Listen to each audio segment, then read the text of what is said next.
The pj-fleck-show is presented by Window Concepts and Affinity Plus Federal Credit Union. Our how is everything. How you do something matters. Culture, how, neck-on mentality. That better be first. The pj-fleck-show starts now. It is a beautiful autumn day here in Minneapolis and on the campus of the University of Minnesota. The Gophers have had the bye week. We too have also had a bye week, and as you can see, our photographers and audio engineers have come to play today. A gorgeous way to open up another edition of the PJ Fleck Show. Welcome back in, everybody. We've had a week off, but we're all back with you here on the PJ Fleck Show. Joining us once again, as you can see, the head coach of Gopher football, PJ Fleck, alongside my esteemed colleagues, Ron Johnson, Justin Gaard. I'm Pierre Noujaim. I hope everybody was recording this because I don't know if it's going to get any better than this on the PJ Fleck Show, ladies and gentlemen. I wouldn't have parked my Mercedes van there if I knew we were going to get it. That's my car true. right there. I'm parked big illegally. white Mercedes My big van? van, yeah, I got a bunch of car seats Looks in like there. the open to like NCAA football. That's how I roll. That was impressive. The Emmys just happened. I guess we're going to have to wait till next year to see if we finally get an Emmy for this show. But if we do, we're going to submit that piece of tape right there. Is that what we're waiting on? Oh, that's what we're waiting on. Wow, we're going to be waiting a long time. I think that would be We gotta great change for the like name PJ's first. beginning of the game, coming out for homecoming. You have the drone That over could the be top. arranged. Going PJ through walks campus. out, That smoke could be clears. arranged. Like that would be an elite shot. Yeah, that could That's At one money. point I That's did- an Emmy. This is years ago when I had some great ideas. I thought about like coming out of an airplane and delivering the ball. You personally Yeah, jumping yeah. out the The airplane. university wouldn't let me do that. Well, why do they hate fun? That sounds like a fantastic I think it's more the idea. insurance companies. Oh, that too. All right, sorry. Just get Let's the move chopper. on. I'm Get so the sorry. chopper. Come down in the chopper. The get on Gophers are field. back from a bye week. The last time we saw the Gophers on the football field, they were pulling off a 21-17 victory over UCLA. PJ, now that you've had a chance to kind of reflect on that game, it was a tight one late, but your team was able to pull it out. What was the difference, in your opinion, in that game late in the game? Well, it's a tale of two halves. I mean, JG gets me right off the field and says, "How do you think it's going?" I said, "Well, it doesn't get much worse than that." And we drop a ball, we miss a field goal, we false start, we get another drop. It couldn't have gone any worse. So I was really confident that the second half we could at least play better because it was really, really bad. And our guys really responded after halftime. And it was really just the execution pieces of certain things. We just came out and, like I said, missed a field goal, dropped the ball, had a penalty on a certain deal. So we focused this entire weekend just about the details, getting back to our disciplined football and playing with incredible how. And like my granddad used to tell my grandmother, I don't really care what it took to bake this cake, just bring me the cake. You guys had That's three. respectful. Hey, that's my Yeah. granddad. He was a man of few words, and that was one of them. Must have been some good cake. They got married when they were 16, though, so I think they had a different type of relationship than a lot of people. But when the defense forced 3 takeaways, you held the Bruins to 36 yards rushing. I know you talked about that, setting the edge, aggressive, being a tough team on defense. What did you do differently this game, or what kind of came together to keep UCLA under wraps towards the end? Well, I think the first few drives weren't necessarily very good, but we came out in the second half, and I thought we were able to get more pressure on the quarterback. We were able to shrink the pocket, get some ill-advised throws. I thought our defense was swarming all over the place in the second half. It's a much improved football team than they were at the beginning of the year at UCLA, and they proved that last week by beating Rutgers in a close game. But we were able to get some tips. We were able to get our hands on the ball at the defensive line. Our guys were just swarming all over the place and putting pressure on them, and I thought that was a different story in the first half. This is a complicated question. Coy Parrish. That's the question. Coy Parrish. I mean, what do you say about him? Another great game. We just saw one of his interceptions. He ends the game. It was thrown right to him. The diving one, though, really changed the game. They had to be replayed. I think he was a little worried about if he actually caught it, because he jumped right back up and went, from my perspective, on the sideline back out there. But he just continues to show up in different ways. Yeah, and he's growing. We're putting more on his plate by the week, and I think he's been able to handle all that. You never want to give him too much too soon, but he's been able to answer the bell. Everything we've given him, he's answered the bell to and rose to the occasion. He's just a great football player. That does not mean he is perfect. He's going to make mistakes. There's going to be growing pains. He's going to fail like anybody else, and that's where you grow the most. But what I love about him, he always has a great attitude. He's got incredible confidence, and he believes in himself. And when you have those types of combinations, and you're also a really skilled football player, it's a pretty good combination. Offensively, you had a good day throwing the ball. We'll talk about that in a moment. Running the ball, however, UCLA held you guys to 41 yards on the ground. We've seen this from time to time pop up throughout the season in terms of running the ball. What didn't go right in your mind in the way you guys were able to attack the football on the ground? Well, I think in all fairness, there's a few things. One, at times we've been down so quickly, 10-0, 21-0 at Michigan. The running of the football, we just got to move on from that. You got to get some points on the board here quickly. Right. It doesn't mean that we're not investing in it. And I think people are just so used to what is running the ball at Minnesota. It's Mohamed Ibrahim running for 240 yards and say, well, we're not throwing the ball, right? We only threw the ball 12 times. Okay. We want to be as balanced as possible, meaning whatever it takes to win the football game, we're able and capable of doing.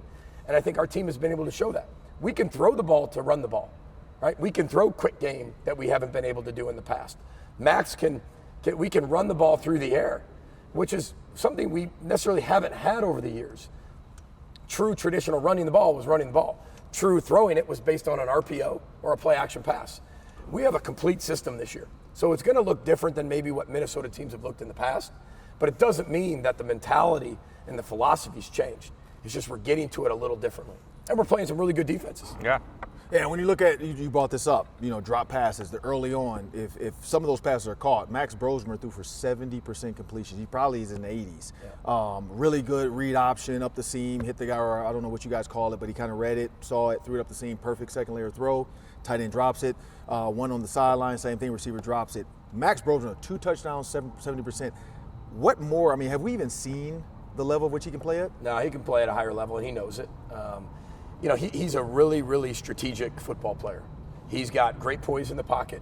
He's really consistent in what he does and what he brings. And he processes at such a level that even when you look at the last play with Darius, he goes through 4 progressions in the matter of 2 seconds. And the reason he starts on the boundary side, it brings the linebacker over there, and now he goes through his progression, and it's a 6-foot difference of space for Darius to catch that ball on a critical third down to go win the game. The moment's never too big for him. He thrives in those moments.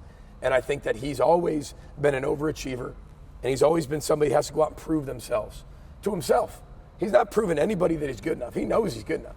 But he's proven to himself that he can continue to accomplish more and do better. We all remember the throw to Darius. I think the throw to Lemecki on that first 3rd and 2 might get overshadowed. Take us in that play call a little bit. 3rd and 2, you can do a lot of different things, throwing it basically behind the line of scrimmage and having Lemecki go make a play. It was a great play call by Greg Harbaugh. It initially came over the headset, and I said, we're going to do what? Because it's 3rd and 2. That's why I asked. We're going to get 2 downs, and it's a lot of movement. Yep. There could be a false start in that. There's a lot of movement. It's a screen. Depends how they played the screen, but we felt, and Greg's like, I think they're going to overload the run, to the field. It was a great call because it sold everything into the field, threw it back to the screen to the boundary. Our tackle and wide receiver do a great job on the outside, which Mecki catches and punctures and does a great job getting the first down. In fact, that same play call, probably the reason I didn't like it so much, we ran it twice in practice and dropped it 2 times in a row. So we dropped it, and then I said, let's redo it and do it again. And then we redid it, we dropped it again, and I was like, oh no. So I think when Greg called it, Greg was just kind of got the play call and didn't say anything after that. Yeah. But we executed it, and that's a credit to the players, because in practice I was like, oh man, I'm not sure if we could do this one, because it sticks with you.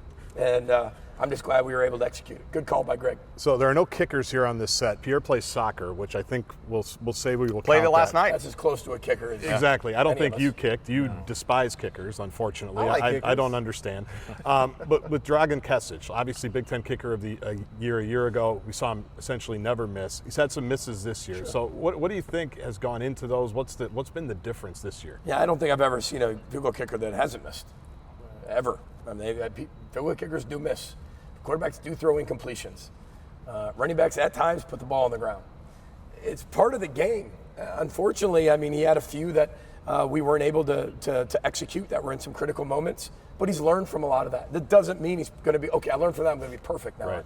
But like I said, I trust him with everything that we have. He's a member of this football team like anybody else, and it's our job as coaches to keep working through the really tough times. But he's also made some really big kicks for us too. When the team is on bye, do you tell the players to get away from football, or how do you handle that with the players and what you expect of them during a bye week? Well, after the UCLA game, we told them in the locker room, I gave them an old NFL line. I said, see you Tuesday. Well, little did they know it was already Sunday morning. By the time we got home from UCLA, it was going to be like Sunday at 8 a.m. So they really only had like a day and a half. But we gave them a little bit of time at the beginning to just get away, especially the weekend of the game leading into the bye week coming up.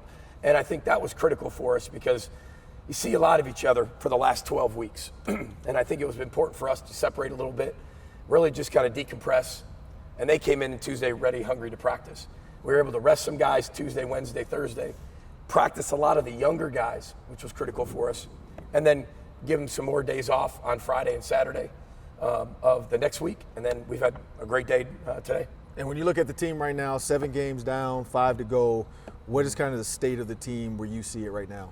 Well, you know, we're working on one-game championship seasons, which sounds really boring and sounds like coach speak, but that's how we train our players, that's how we train our staff, and that's what our culture looks at is right now. How can we get better now? But we've had an eventful 7 games. I mean, there's been some highs, there's been some lows, there's been some devastation, there's been tons of triumph. People have counted us out, we've come back, we've had a lead, we've lost it. I mean, we've experienced the whole season in 7 games. So if we could take the 7 games and take all the things we learned from them and go apply it and work to overcome those challenges that we've had, we can make a pretty good run here. But again, win, lose, or draw, we're focusing on the process. Well, we have so much more to come here on the PJ Fleck Show. When we come back, we'll be joined by defensive lineman Danny Striggow. He joins us on site. You don't want to miss that conversation coming up next on the PJ Fleck Show.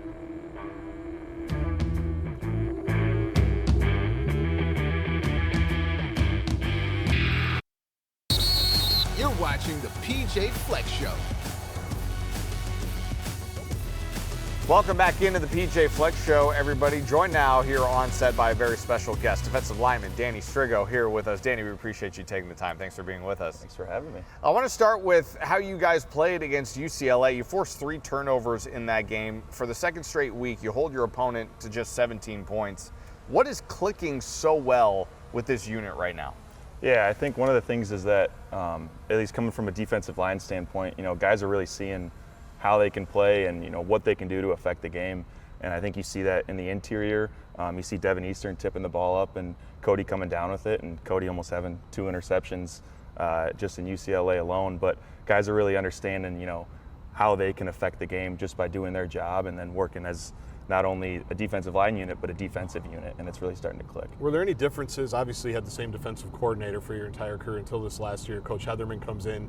Position coaches are essentially the same, including Coach Winston. So kind of take us through the differences in what you've seen defensively from maybe last year to this year. Yeah, and I think it's really good to get a different perspective. You know, I've loved playing defense here, and I'm not going to sit here and say that the defensive scheme has changed so much, you know, but having a second perspective of somebody coming in, you know, with a little bit of a different mindset has really helped a lot of the guys on the defense just play fast, play with their hair on fire, and just end up around the ball. So I think having that second perspective, a different perspective, new coaches is always huge for a defensive team to, you know, try something different. Yeah, no doubt about it. PJ, you've had Danny for a number of years now. How have you seen him just not just lead your football team on the field, but off the field now that he's in his senior year? Yeah, I mean, he's a relentless leader, you know, on the field, off the field. I mean, he really does a good job of, you know, getting people to rise up to the expectation and the standard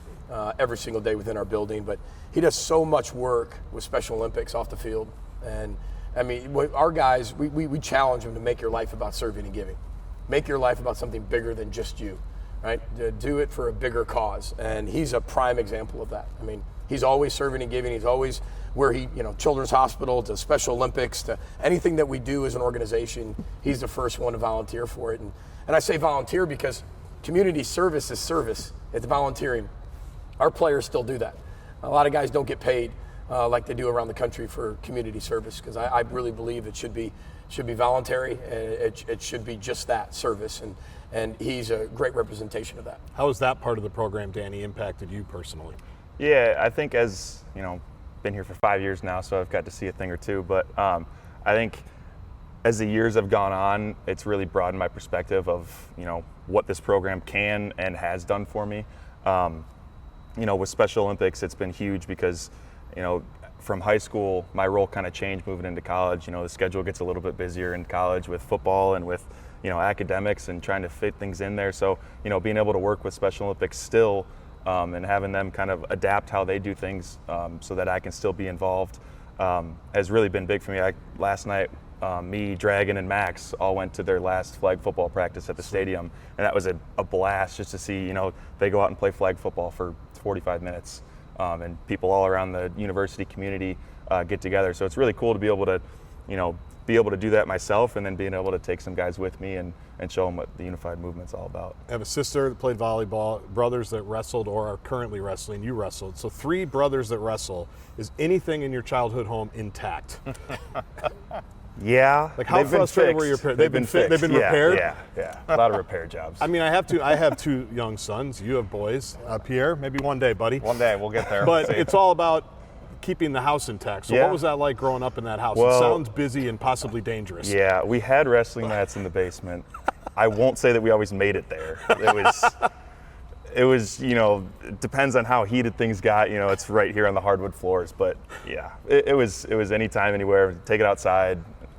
Everywhere. Even Hannah, she was kicking my butt kicking my butt when I was young too, until I got a little older, a little bigger, and then learned how to fight back. But yeah, no, it was scrappy in our house growing up. I want to look ahead to this weekend's matchup against Maryland. This is a very interesting matchup. They're coming off a big win against USC. It's in your guys' house.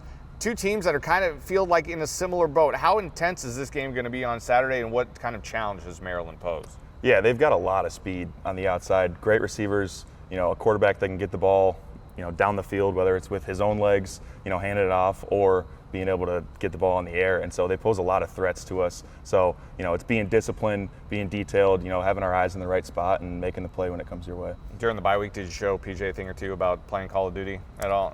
I haven't. No, Okay. I didn't. Like I said, I'm on a GTA. What's the last video game you said you played? Well, like that, like Doom. Doom was the last one, yeah. I mean, I classic. Now look, I play some GTA. My son plays, sure. My older son plays some of that stuff, so I get a chance to see that. And he plays some Call of Duty, but he never lets me hey, can I join in? No, he's on there with his friends, and I just slow the thing down. I slow the game down. So then I go down and play cards with Heather and play some rummy, and that's more our speed. Speed's a big part of the game, too. I mean, as we all know, it's a big part of the game, no doubt about it. Danny, appreciate you taking the time. Can't wait to see what's in store for you guys this weekend against Maryland. Again, thanks so much for joining us here on the PJ Fleck Show. So much more to come here on the show. When we come back, we'll talk a little bit more about the Terps. Again, coming off a big win against the Trojans. What kind of challenge do they pose for Minnesota? We'll discuss that when we come back.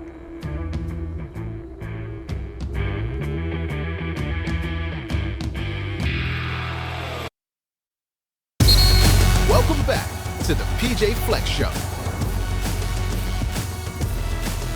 Welcome back, everybody, to the PJ Fleck Show. Time now to look ahead to this Saturday's matchup against the Maryland Terrapins. And Coach, Maryland coming off a big win against USC just this last week. Like we were talking about with Danny in the previous segment, both of you guys 4-3. Feels like you kind of had similar points of the season where you are now. But what type of challenge does Maryland pose this weekend when you take them on? Danny hit it right on the head. I mean, they have incredibly explosive playmakers on the outside, 2 of the best receivers in the entire country. I think that anybody would take on their football team tomorrow. They got really good 2 tailbacks that are both stocky and both can play speed to power, power to speed, great vision. Quarterback he is an overachiever. He's really accurate, throwing for a high completion percentage, and he always keeps the play moving. He always keeps the down and distance moving. I mean, he's really, really talented. Defensively, they're keeping everything in front of them right now. Did a great job in the second half versus USC, and their special teams is connected to that. They're making a lot of plays like this on special teams with some blocked field goals. When you look at Ty Felton, Billy Edwards Jr., it's a great combo. 64 catches for the receiver. He's putting up numbers.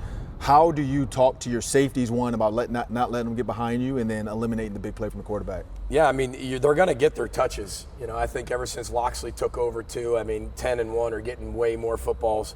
But they're going to get their touches. It's about getting them on the ground and limiting the explosive plays. And that's what it's going to come down to, because they are probably the most explosive offense besides USC that we played, with all due respect. They are explosive everywhere. And, we got to do a really good job of they want to be in space and create space. We got to shrink that space. It's always about the ball. We know that their defense has done a good job with takeaways, including interceptions. I think 4 games with 2 or more interceptions. So what are they particularly good at in terms of getting to the ball? Well, they do a good job of getting hands on the ball and tip passes, but they also track it really well. They mix up some coverages where they're going to put some zone in you to be able to get eyes back to the quarterback. And they got really good athletes. I mean, they break on the football, make some good plays, make you throw some ill-advised throws, and next thing you know, it's plays like this. Yeah, it's certainly going to be a tough challenge against Maryland. We asked, what the players do during the bye week. We didn't ask you what you do during the bye week. What do you do during the bye? Do you get away from football? Is it more football during the bye? What does it look like for you? Yes. Yeah, all of the above. You got a lot more football because you're really doing more self-scouting that first week. And then that weekend that's coming up, you head out recruiting. So Thursday, Friday, Saturday, we're all out recruiting, then back Sunday, and then we get right back into practice. So bye does not mean off for the coaches. It just means we're restoring ourselves, and we're going to go recruit a little bit. Restoring ourselves. That's something I think we would OAR. Yeah, rest and put together, because you're resting, but you're still rowing that boat. I've seen the shirts. As you can see, Justin Gaard is the brains of the operations here. I never would have put those two together. That was well done. Thank you. Well done on your part. It's 2019's theme when we won 11 games, Pierre. You weren't here. I wasn't on this show, and that's true, but I'm playing catch up as we go along. But it's so great to be a part of the pj-fleck-show for a 3rd straight year now. Coach, we appreciate you taking the time. We'll get him a Restore shirt. Yeah, that'd be great. I could always use an extra shirt. He's a schmedium. Wear it on the show. He's a schmedium. Schmedium, yeah, in case you're wondering. Schmedium for me, absolutely. Schmedium for me. Don't forget, everybody, the Gopher pregame show kicks off this Saturday on Fox 9. We'll get you ready for kickoff between the Gophers and the Terps. Again, thanks to PJ Fleck for joining us here on the PJ Fleck Show. You don't want to miss it. Next week, we'll be right back here with more drone shots. Promise you. Emmy Award-winning PJ Fleck Show. See you next week, everybody. Some more wedding plans.